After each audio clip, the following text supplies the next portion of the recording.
The realization of selfless love. It is said that Michelangelo saw in every rough block of stone a thing of beauty awaiting the master hand to bring it into reality. Even so, within each there reposes the divine image awaiting the master hand of faith and the chisel of patience to bring it into manifestation. And that divine image is revealed and realized as stainless, selfless love. Hidden deep in every human heart, though frequently covered up with a mass of hard and almost impenetrable accretions, is the spirit of divine love, whose holy and spotless essence is undying and eternal. It is the truth in man. It is that which belongs to the Supreme, that which is real and immortal. All else changes and passes away.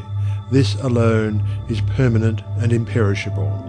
And to realize this love by ceaseless diligence in the practice of the highest righteousness, to live in it and to become fully conscious in it, is to enter into immortality here and now, is to become one with truth, one with God, one with the central heart of all things, and to know our own divine and eternal nature. To reach this love, to understand and experience it, one must work with great persistency and diligence upon his heart and mind, must ever renew his patience and keep strong his faith, for there will be much to remove, much to accomplish before the divine image is revealed in all its glorious beauty. He who strives to reach and to accomplish the divine will be tried to the very uttermost, and this is absolutely necessary, for how else could one acquire that sublime patience without which there is no real wisdom, no divinity? Ever and anon, as he proceeds, all his work will seem to be futile, and his efforts appear to be thrown away.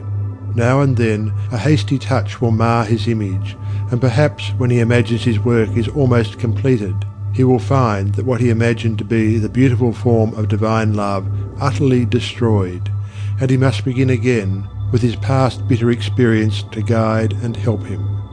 But he who has resolutely set himself to realize the highest recognizes no such thing as defeat. All failures are apparent, not real. Every slip, every fall, every return to selfishness is a lesson learned, an experience gained, from which a golden grain of wisdom is extracted, helping the striver toward the accomplishment of his lofty object. To recognize that of our vices we can frame a ladder if we will but tread beneath our feet each deed of shame, is to enter the way that leads unmistakably toward the divine, and the failings of one who thus recognizes are so many dead selves upon which he rises, as upon stepping stones to higher things.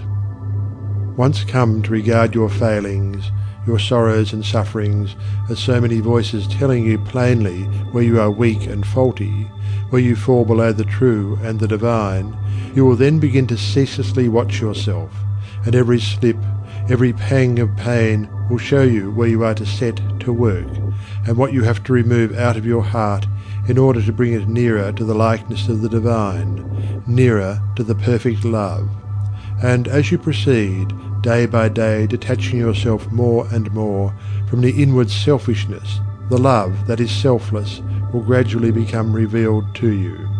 And when you are growing patient and calm, when your petulances, tempers and irritabilities are passing away from you, and the more powerful lusts and prejudices cease to dominate and enslave you, then you will know that the divine is awakening within you, that you are drawing near to the eternal heart, that you are not far from that selfless love, the possession of which is peace and immortality. Divine love is distinguished from human loves in this supremely important particular. It is free from partiality. Human loves cling to a particular object to the exclusion of all else, and when that object is removed, great and deep is the resultant suffering to the one who loves. Divine love embraces the whole universe, and without clinging to any part, yet contains within itself the whole, and he who comes to it by gradually purifying and broadening his human loves until all the selfish and impure elements are burnt out of them, ceases from suffering. It is because human loves are narrow and confined and mingled with selfishness that they cause suffering. no suffering can result from that love which is so absolutely pure that it seeks nothing for itself. Nevertheless, human loves are absolutely necessary as steps toward the divine, and no soul is prepared to partake of divine love until it has become capable of the deepest and most intense human love. It is only by passing through human loves and human sufferings that divine love is reached and realized. All human loves are perishable, like the forms to which they cling, but there is a love that is imperishable, and that does not cling to appearances. All human loves are counterbalanced by human hates, but there is a love that admits of no opposite or reaction, divine and free from all taint of self, that sheds its fragrance on all alike. Human loves are reflections of the divine love, and draw the soul nearer to the reality, the love that knows neither sorrow nor change. It is well that the mother, clinging with passionate tenderness to the little helpless form of flesh that lies on her bosom, should be overwhelmed with the dark waters of sorrow when she sees it laid in the cold earth. It is well that her tears should flow and her heart ache, for only thus can she be reminded of the evanescent nature of the joys and objects of sense, and be drawn nearer to the eternal and imperishable reality. It is well that lover, brother, sister, husband, wife should suffer deep anguish and be enveloped in gloom when the visible object of their affections is torn from them, so that they may learn to turn their affections towards the invisible source of all, where alone abiding satisfaction is to be found. It is well that the proud, the ambitious, the self-seeking should suffer defeat, humiliation, and misfortune, that they should pass through the scorching fires of affliction, for only thus can the wayward soul be brought to reflect upon the enigma of life.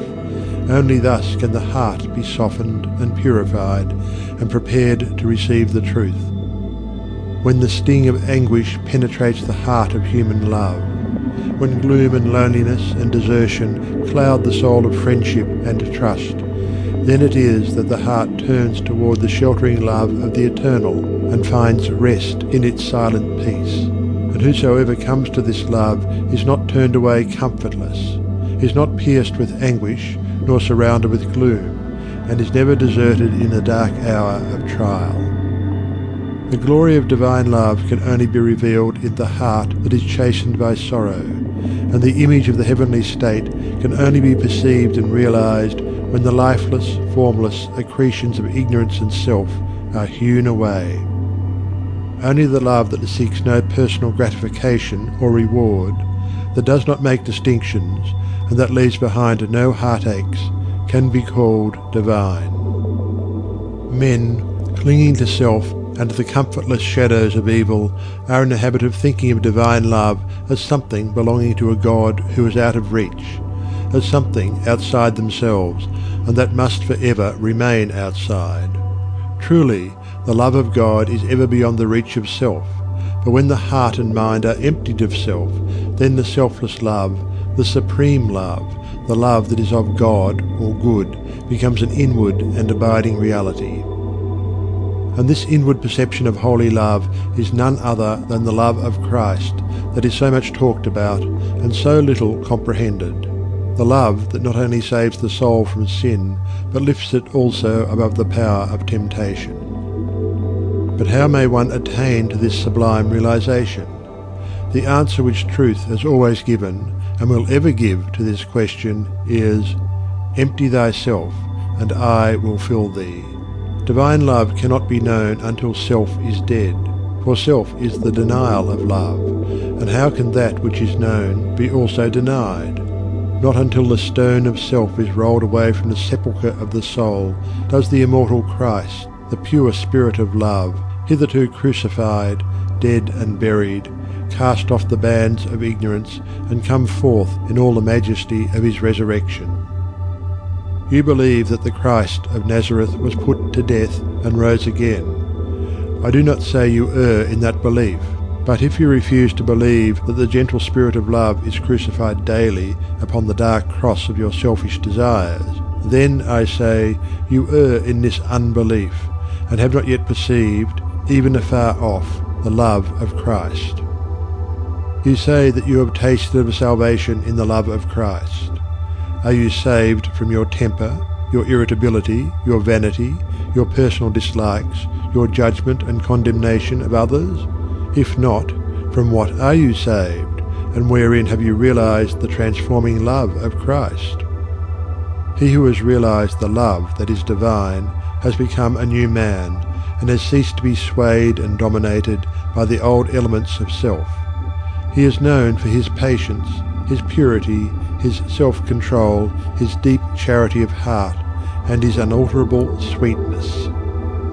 Divine or selfless love is not a mere sentiment or emotion.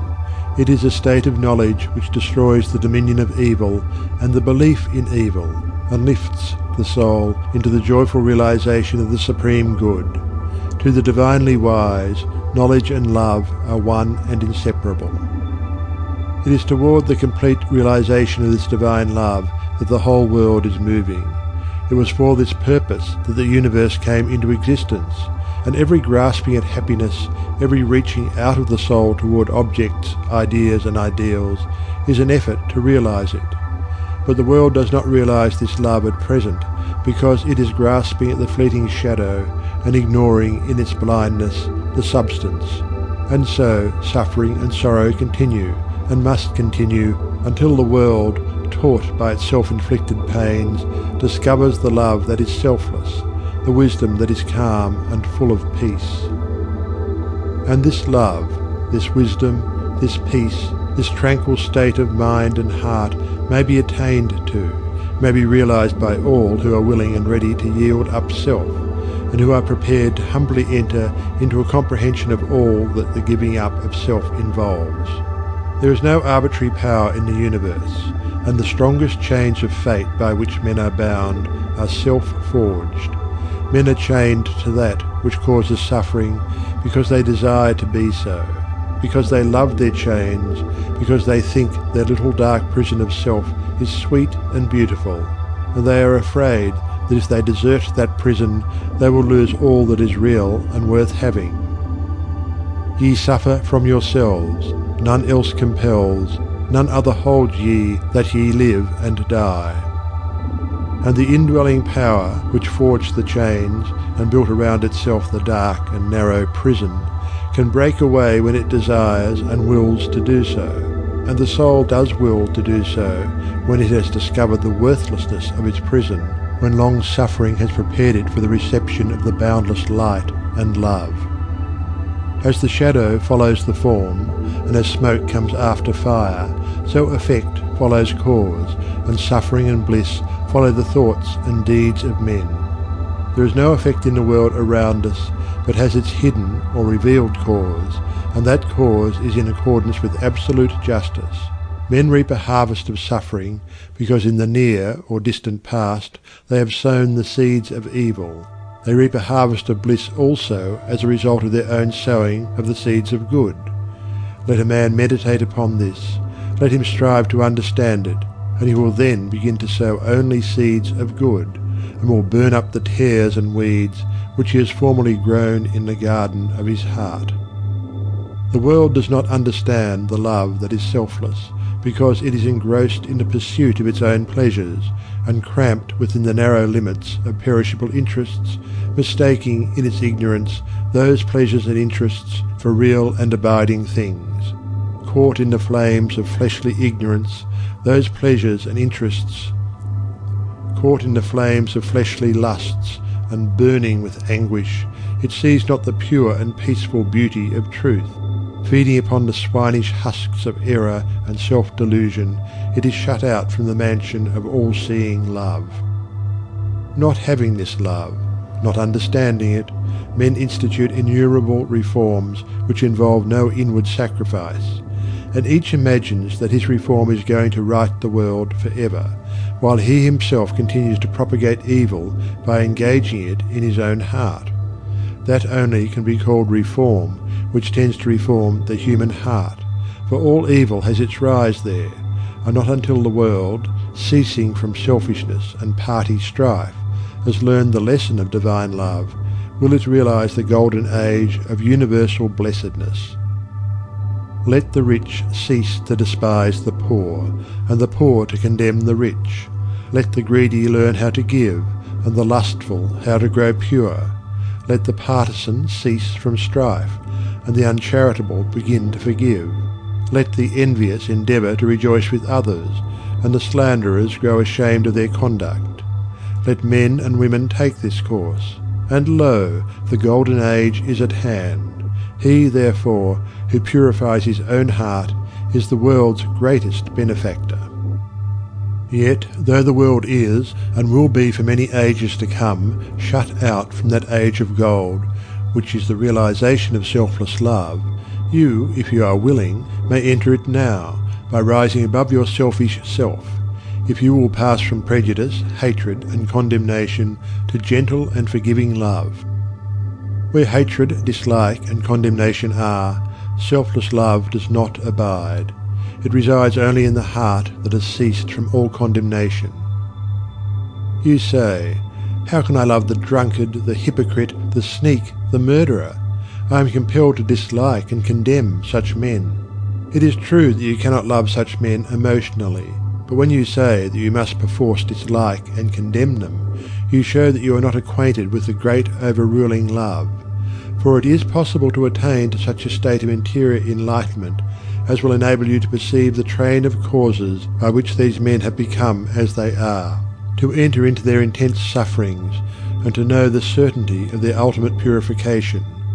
Possessed of such knowledge, it will be utterly impossible for you any longer to dislike or condemn them, and you will always think of them with perfect calmness and deep compassion.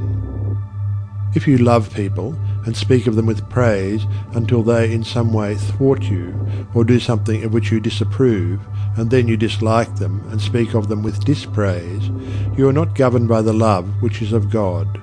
If in your heart you are continually arraigning and condemning others, selfless love is hidden from you. He who knows that love is at the heart of all things, and has realized the all-sufficing power of that love, has no room in his heart for condemnation.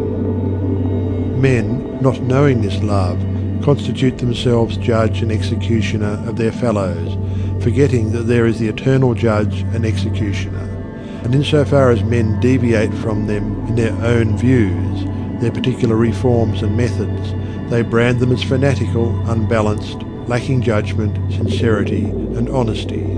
Insofar as others approximate to their own standard, do they look upon them as being everything that is admirable. Such are the men who are centered in self.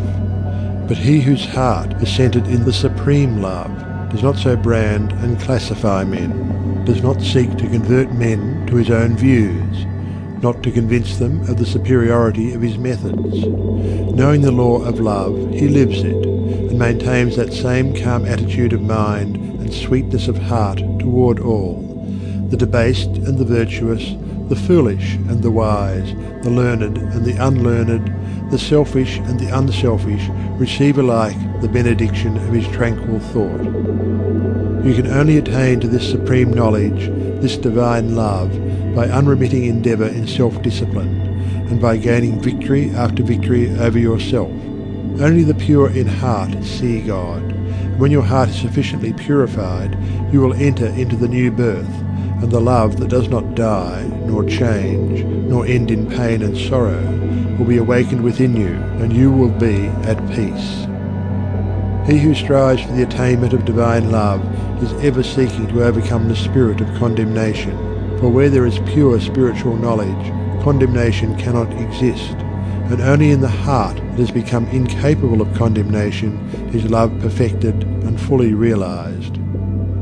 The Christian condemns the atheist. The atheist satirizes the Christian. The Catholic and Protestant are ceaselessly engaged in wordy warfare, and the spirit of strife and hatred rules where peace and love should be. He that hateth his brother is a murderer, a crucifier of the divine spirit of love.